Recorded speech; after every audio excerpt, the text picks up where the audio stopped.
Hello students, आज के इस वीडियो में हम लोग लुप्तीकरण विधि द्वारा दो चर वाले रैखिक समीकरण युग्म को हल करना सीखेंगे। इसके पिछले वाले वीडियोज़ में हम लोगों ने आलेखीय विधि तथा प्रतिस्थापन विधि द्वारा इसे हल करना सीख चुके हैं। तो आइए हम लोग समझते हैं कि लुप्तीकरण विधि या विलोपन विधि या फिर अंग्रेजी में इसे इलिमिनेशन मेथड कहते हैं, किसे कहते हैं। नाम से ही स्पष्ट है, लुप्तीकरण यानी लुप्त करना, गायब करना, या फिर विलोपन, विलोपित करना। तो इसमें करते क्या है कि दो चर वाले दोनों समीकरण में से किसी एक चर को गायब करना होता है, यानी इलिमिनेट करना होता है। इलिमिनेट कैसे किया जाता है, तो आइए एक प्रश्न को हल करके हम लोग समझने का प्रयास करते हैं। यहाँ एक प्रश्न दिया है कि निम्नलिखित समीकरणों के युग्म को विलोपन विधि से हल कीजिए।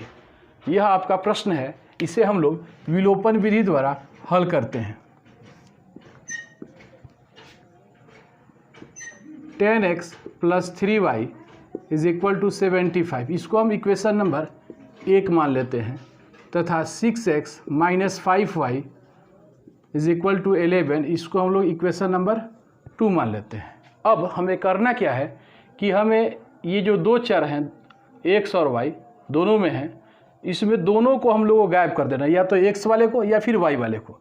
तो इसके लिए हम क्या करेंगे, जैसे अगर हमको y वाले को गायब करना है, इलिमिनेट करना है, तो हम क्या करेंगे, कुछ ऐसे संख्या से इसमें और मैंने पहले वाले इक्वेशन में और दूसरे वाले इक्वेशन में गुणा करेंगे कि दोनों बराबर हो जाएं। तो ये 3 है और ये 5 है, दोनों को हम लोग को बराबर करना है। तो हम दोनों का एलसीएम निकाल लेंगे, दोनों का एलसीएम 15 आएगा। तो अब इसको हमको 15 करना है, यानी 5 से गुणा करेंगे, और इसे 15 करना है तो हमको 3 से गुणा करना पड़ेगा। तो हम लिख देंगे समीकरण 1 में 5 से। तो चूँकि केवल इसी में 5 से नहीं गुणा करना पड़ेगा, बल्कि हमको तीनों पद में 5 से गुणा करना पड़ेगा, तथा समीकरण 2 में 3 से गुणा कर, दोनों का साइन अलग अलग है तो जोड़ेंगे तो दोनों कैंसिल हो जाएगा, इसलिए हम लोग इसको जोड़ देते हैं। अगर दोनों का साइन एक जैसा रहेगा तो हम घटाएंगे, गुणा कर जोड़ने पर। तो जब 5 से हम गुणा करेंगे तो ये तीनों टर्म में हमें गुणा करना पड़ेगा।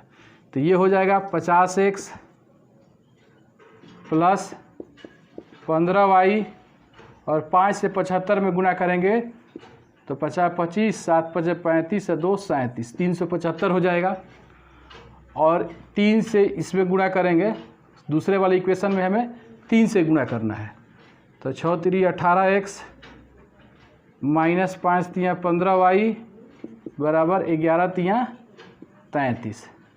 अब इसको हम लोग जोड़ते हैं तो ये हो जाएगा 68x, और ये 15y और ये -15y 0y हो जाएगा, यानी कैंसिल हो जाएगा। ये बराबर हो जाएगा 5 3 8, 7 3 10 का 0, और 3 1 4, 408। देयरफॉर x = हो जाएगा 408/68। अब इसे हम लोग कटाते हैं, 2 से कटाएंगे, 4 से कटाते हैं, तो 4 एकम 4, 2 8, 4 7 28, और ये 4 से कटाते हैं, 4 एकम 4, 0 4 2 का 8, 17 6 102, यानी x का वैल्यू हो गया 6। अब इस x के मान को हम लोग इक्वेशन 1 या 2 में रख देंगे तो हमें y का मान निकल जाएगा। अब x का मान समीकरण 2 थोड़ा सा आसान है, गुणा कम करना पड़ेगा, इसलिए हम लोग 2 में ही रखते हैं। समीकरण 2 में रखने पर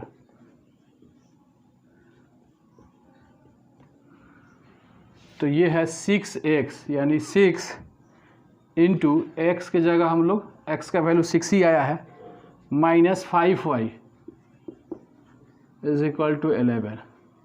तो 36 - 5y = 11, या फिर -5y बराबर 11 माइनस 36, यानी -5y बराबर -6 में से घटेगा 5, 3 में से घटेगा 2, दोनों तरफ से minus cancel, therefore y is equal to 25/5 यानी 5।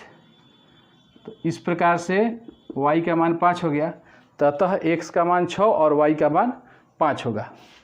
अतः x बराबर 6, y बराबर 5, ये इसका हल हुआ।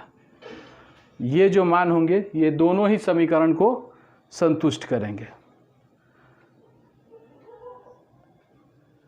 दो चर वाले रैखिक समीकरण युग्म को हल करने की तो कई विधियां हैं, किंतु सबसे अधिक विलोपन विधि द्वारा ही विद्यार्थी इसे हल करते हैं। यानी विलोपन विधि यानी लुप्तीकरण विधि का ही उपयोग सबसे अधिक होता है दो चर वाले रैखिक समीकरण युग्म को हल करने में। आशा करता हूं कि आप इसे अच्छी तरीके से समझ गए होंगे। अगले वीडियो में हम लोग एक नए विधि से इसे हल करना सीखेंगे। धन्यवाद।